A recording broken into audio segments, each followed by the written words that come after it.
আমরা যখন positive psychology নিয়ে কথা বলি, পজিটিভ সাইকোলজি নিয়ে যখন পড়াশোনা করি, হার্ভার্ডের দীর্ঘ ৮৫ বছরের গবেষণা এবং সোনজা লিউব্রুমিস্কি এবং ড্যানিয়েল কাহেনমেন, যার বিশ্ববিখ্যাত বই নোবেল বিজয়ী থিঙ্কিং ফাস্ট অ্যান্ড স্লো, ওনারা ৪টা পয়েন্টকে নির্ধারিত করেছেন যে বিষয়টা আমাদের পজিটিভ সাইকোলজি এবং হ্যাপিনেসের ইন্ডিকেটর হিসেবে কাজ করে। এবং তারা একটা গুরুত্বপূর্ণ বিষয় বলেছেন, সেটা হচ্ছে হ্যাপিনেস মানে এক্সটার্নাল সার্কুমস্টেন্স থেকে আসে না। হ্যাপিনেস আসে আমাদের যে ইনার যে ইনার যে স্ট্যাটাস ওইটা থেকে। সেইটা কিভাবে কাজ করে তারা ৪টা পয়েন্ট বলছেন। প্রথমটা হচ্ছে গ্র্যাটিটিউড, কৃতজ্ঞতা বোধ।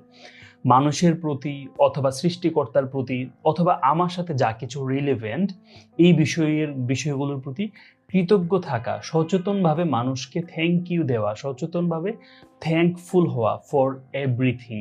এটা হচ্ছে একটা প্রথম বিষয়। দ্বিতীয় বিষয়টা হচ্ছে